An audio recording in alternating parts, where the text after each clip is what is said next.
अस्सलाम वालेकुम dear viewers. सेहत के हवाले से एक और नई वीडियो में आपकी खिदमत में हाजिर हैं। आज हम एम्पिक्लॉक्स सिरप और कैप्सूल्स के बारे में डिस्कशन करेंगे।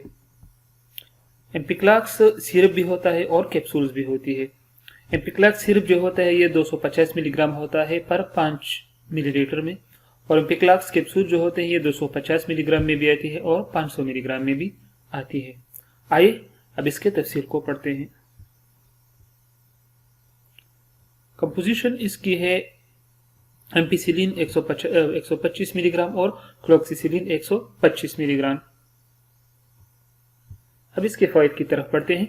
टॉन्सिलाइटिस, ये टॉन्सिलाइटिस में इस्तेमाल होते हैं। टॉन्सिलाइटिस क्या होता है? ये जब टॉन्सिल्स में इन्फेक्शन हो जाए तो उसकी वजह से गला खराब होता है। टॉन्सिल्स ये जो हमारे हल्क में होते हैं उसको टॉन्सिल्स कहते हैं। और इसकी वजह से जब इसमें इन्फ्लेमेशन पैदा हो जाए तो गले में खराबी पैदा हो सकती है, जिसके लिए आप एम्पिक्लॉक्स कैप्सूल भी इस्तेमाल कर सकते हैं और सिरप भी इस्तेमाल कर सकते हैं। लेरेंजाइटिस, लेरेंजाइटिस में भी इस्तेमाल कर सकते हैं। लेरेंजाइटिस क्या होता है? ये जब लैरिंग्स में, ये मुंह के अंदर हल्क में जो लैरिंग्स होते हैं, लैरिंग्स होता है। और लैरिंग्स क्या होता है? इसको वॉइस बॉक्स भी कहते हैं। इसके अंदर वोकल कॉर्ड्स होते हैं। वोकल कॉर्ड्स, वो वोकल कॉर्ड्स जब ओपन होते हैं और क्लोज होते हैं तो उससे आवाज पैदा होता है। तो जब उसमें इन्फ्लेमेशन पैदा होता है तो उसे लेरिंजाइटिस कहते हैं। तो उसके लिए भी हम एम्पिक्लॉक्स कैप्सूल और सिरप को इस्तेमाल कर सकते हैं। अच्छा, साइनोसाइटिस में भी इस्तेमाल कर सकते हैं जब साइनस में इन्फेक्शन पैदा हो जाए। ओटाइटिस मीडिया, ओटाइटिस मीडिया क्या होता है? ओटाइटिस मीडिया कान के अंदरूनी हिस्से में इन्फेक्शन को कहते हैं। ये एक डिजीज होती है। कान के मिडल हिस्से में एक आउटर कान होता है, एक मिडल कान होता है और एक इनर ईयर या कान होता है। ओके, तो ये जो मिडल ईयर होता है इसमें जब इन्फेक्शन पैदा हो जाए, ये मिडल ईयर के कौन सी जगह पर, ये कान में जो पर्दा होता है उसे ईयर ड्रम कहते हैं इंग्लिश में। तो उसके पीछे वाले हिस्से में जब इन्फेक्शन पैदा हो जाए तो उसको ओटाइटिस मीडिया कहते हैं, ऐसी डिजीज को। इसके लिए आप एम्पिक्लॉक्स कैप्सूल और सिरप इस्तेमाल कर सकते हैं। Acute and chronic bronchitis. अच्छा, एक्यूट ये शॉर्ट टर्म के लिए यानी थोड़े मुद्दत की ब्रोंकाइटिस होती है और क्रॉनिक लॉन्ग टर्म की होती है। तो इन दोनों अकसाम के ब्रोंकाइटिस में आप एम्पिक्लॉक्स इस्तेमाल कर सकते हैं, एम्पिक्लॉक्स कैप्सूल या सिरप को। और ब्रोंकाइटिस बीमारी तो आपको पता होती है, ये जो ट्यूब्स होते हैं और फेफड़ों में जो हवा जाती है उन ट्यूब के जरिए और वापस आती है, तो उन ट्यूब में जब इन्फ्लेमेशन पैदा हो जाए तो उसको ब्रोंकाइटिस कहते हैं। तो इसके लिए भी एम्पिक्लॉक्स कैप्सूल और सिरप इस्तेमाल कर सकते हैं। स्किन में अगर इन्फेक्शन हो यानी दाने हो, पूड़ेपन से हो, तो इसके लिए भी एम्पिक्लॉक्स कैप्सूल और सिरप इस्तेमाल कर सकते हैं। इसके लिए भी मौसर है।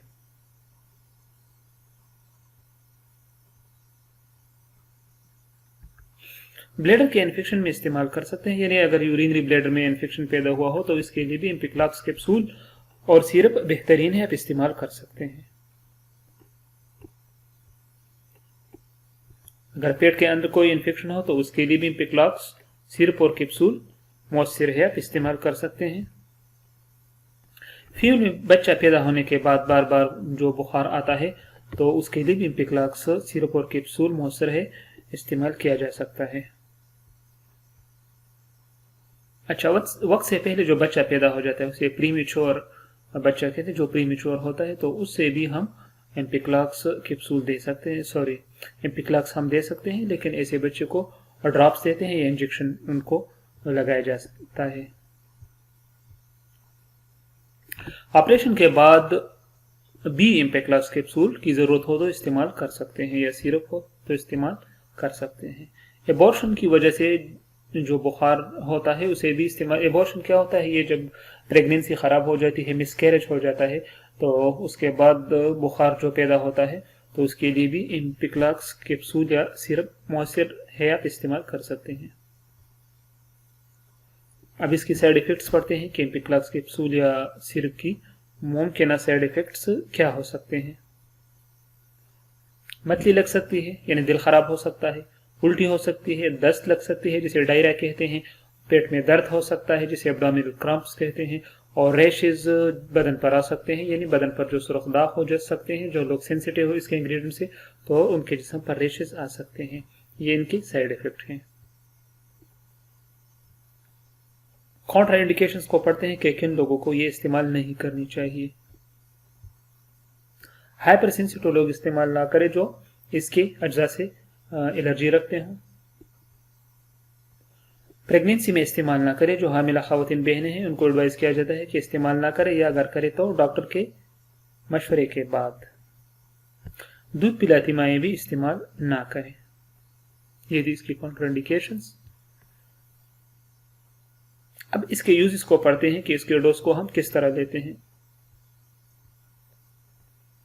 18 साल से ज्यादा उम्र के लोग जो एडल्ट होते हैं वो एक कैप्सूल दिन में 3 मरतबा इस्तेमाल करें नमूनिया में और 1 हफ्ते तक जारी रखें।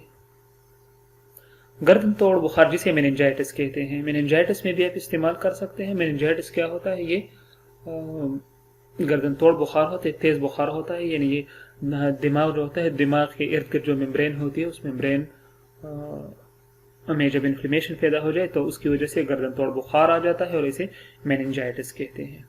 तो उस मेनिंजाइटिस में भी आप 7 से 10 दिन तक इस्तेमाल कर सकते हैं। कान के अंदरूनी हिस्से के इन्फेक्शन में जिसे हम ओटाइटिस मीडिया कहते हैं, इसमें 10 से 20 दिन तक आप जारी रखें। स्किन के इन्फेक्शन के लिए 5 दिन से 1 हफ्ते तक आप जारी रखें मतलूबा नताइज तक। ऑपरेशन के बाद 5 से 10 दिन तक आप जारी रखें। यानी ऑपरेशन के बाद अगर इस्तेमाल करना चाहें। वक्त से पहले जो बच्चे पैदा होते हैं जिसे प्रीमेच्योर कहते हैं, सो प्रीमेच्योर बच्चों के लिए 250 मिलीग्राम के इंजेक्शन होते हैं, वो दिन में 2 दफे लगवानी चाहिए या 3 कतरे, इसमें कतरे भी होते हैं उन बच्चों के लिए, 3 कतरे दिन में 3 दफा पिलानी चाहिए। अच्छा, और जो आम बच्चे अगर इस्तेमाल करना चाहते हैं तो उनके लिए सिरप होता है, 250 मिलीग्राम का ये सिरप इस्तेमाल कर सकते हैं। कैप्सूल ये बड़े इस्तेमाल कर सकते हैं। तो डियर व्यूअर्स, ये थी इम्पेक्लाक्स सिरप या कैप्सूल के बारे में इंफॉर्मेशन। अगर आपको वीडियो अच्छी लगी हो तो रिक्वेस्ट है कि हमारी वीडियो को लाइक करें, सब्सक्राइब करें और बेल का आइकन प्रेस करें ताकि आपको हर नई आने वाली वीडियो नोटिफिकेशन का पता चल सके। अपना बहुत सारा ख्याल रखिए, अपनी सेहत का ख्याल रखिए और हमें दुआ में याद रखिए। अल्लाह हाफिज।